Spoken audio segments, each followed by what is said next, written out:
Fala galera, quinto episódio da série Campeões Esquecidos do Vasco, que eu estou fazendo aqui no canal, já desde o início do canal, inclusive o primeiro vídeo foi o Campeões Esquecidos, com o Amarildo, em 1974, e no último vídeo eu falei sobre o Clebson, lateral direito daquele time do Vasco de 2000. Hoje a gente vai voltar um pouco mais no tempo, de novo lá para 1974, ano do primeiro título nacional do Vasco. Mas antes de eu começar aqui o vídeo falando do nosso personagem de hoje, se inscreve aqui no canal, deixe seu gostei, isso ajuda demais o trabalho, ajuda a gente a continuar produzindo matérias, principalmente sobre a história do Vasco. Inclusive, se você está passando aqui pela primeira vez, ainda não é um inscrito do canal e não conhece ainda o Campeões Esquecidos, vou explicar para você rapidinho o que é. Campeões Esquecidos do Vasco é uma série que eu estou fazendo semanalmente, relembrando um jogador que foi campeão brasileiro pelo Vasco e não é tão falado assim. A gente lembra muito de Edmundo, Romário, Roberto Dinamite, mas na verdade 94 jogadores entraram em campo nos 4 títulos nacionais do Vasco até hoje. 74, 89, 97 e 2000. E toda semana eu relembro um desses jogadores que fizeram parte dessa conquista e às vezes é esquecido, é deixado um pouco de lado pela história. E a ideia aqui do quadro é exatamente relembrar esse pessoal. Então se você gosta de história do Vasco, gosta desses personagens menos badalados da história do Vasco, se inscreve aqui no canal, que a gente ainda vai fazer muito vídeo sobre isso. E o personagem do vídeo dessa semana é um desses exemplos clássicos. A história do Vasco é toda ligada a Portugal, desde a fundação do clube, o próprio nome do clube, e muita gente se esquece que um português foi campeão brasileiro pelo Vasco. Você sabia disso? É exatamente o nosso personagem de hoje, Fernando Peres. Peres tentou. Um português que disputou a Copa do Mundo, foi camisa 10 do Sporting e campeão brasileiro com o Vasco. Se liga na história dele.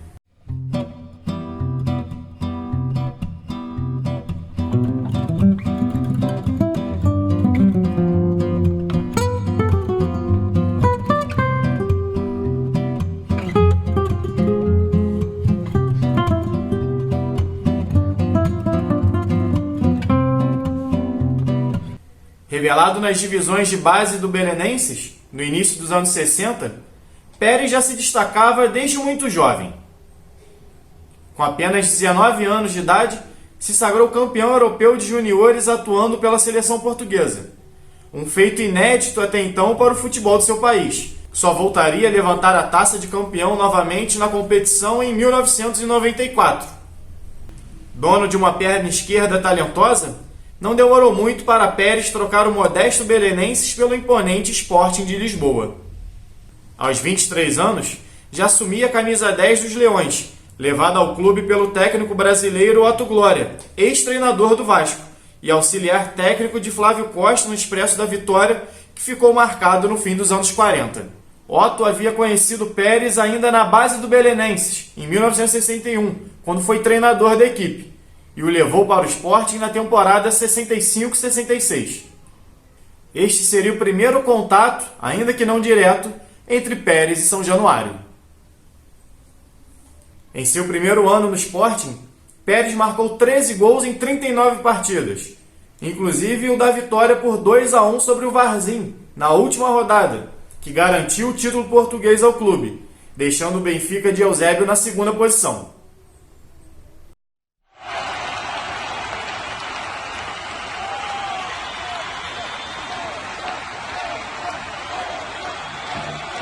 A ótima temporada fez com que o canhotinho fosse convocado para defender Portugal na Copa do Mundo de 1966, quando os portugueses, sob o comando de Otto Glória, derrotaram a seleção brasileira de Pelé e Jairzinho por 3-1, eliminando os bicampeões do mundo na época.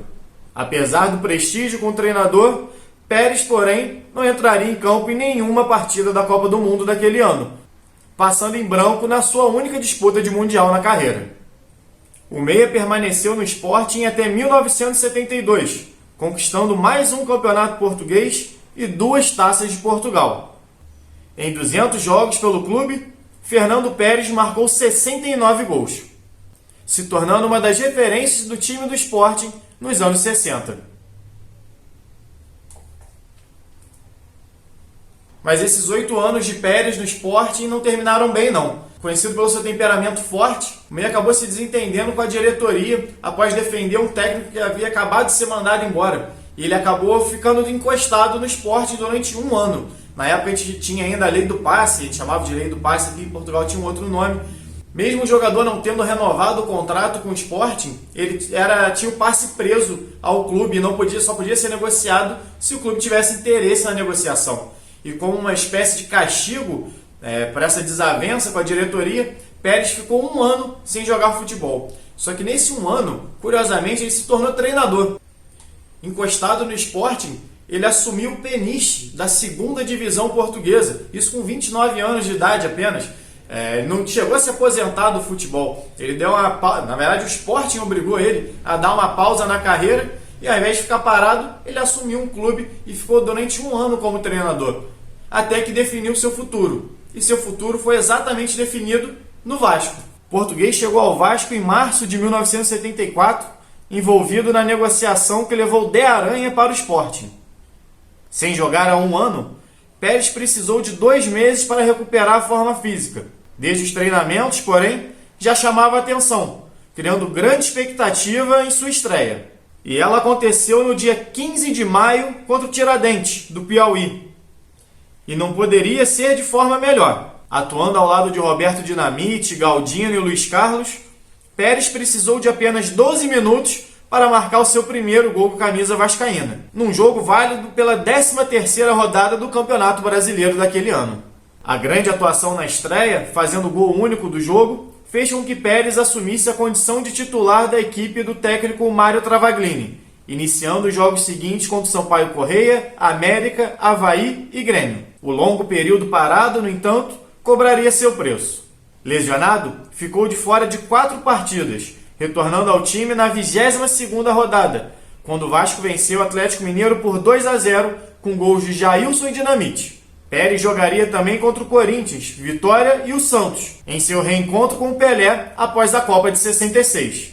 E o português levou a melhor novamente, com o Vasco vencendo por 2-1 e ele sendo um dos destaques da partida. Contra-golpe perigoso do Vasco. A Roberto, Zanata, tem campo, Zanata, penetrando Zanata, cruzando. Gol!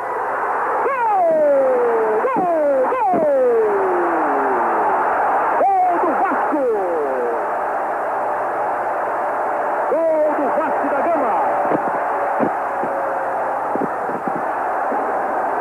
Luiz Carlos. Pelé, o Brecht. Pelé, gol! Pelé, de forma sensacional, empata o jogo no Maracanã. Aos 30 minutos e 30 segundos.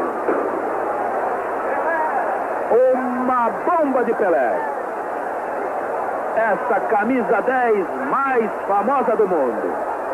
A Pérez tentou, Serras, escanteio. Bola perigosa para o arco do Santos. Um escanteio que vai ser levantado pela direita. O Vasco não manda muitos jogadores à área. Prefere marcar Pelé, Cláudio Adão lá no ataque. De cabeça, boa bola para o Vasco. Gol! Roberto! Falhou a defesa. Roberto! 2-1.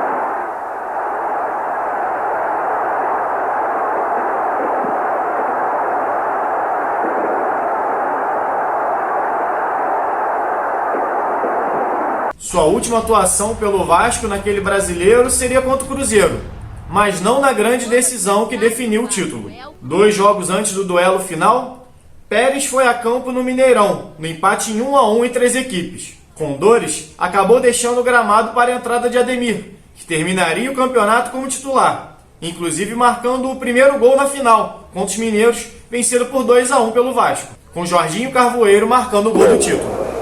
Zanata voltou para Fidelis, procurou o gol, olha a chance do Vasco, caiu o primeiro gol! Vasco 1, Cruzeiro 0. A jogada inteligente do Zanata, voltando para o Fidelis, só não tem certeza na área quem concluiu foi o Ademir, ou foi o Conselho Luiz Carlos. Ademir, número 9, inaugura o marcador. Aí está.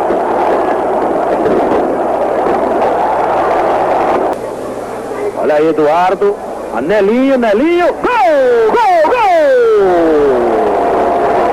Nelinho empata para o Cruzeiro aos 19 minutos do segundo tempo. Dominar com Miguel, Alcir, Zanata. Alcir, bom jogo, bom futebol. Alcir tentou no meio, boa penetração e sem impedimento. Vitor, acha Palete, olha o gol! Gol do Vasco da Gama! Jorginho! Aos 32 minutos! Agora! Vasco da Gama 2, Cruzeiro 1.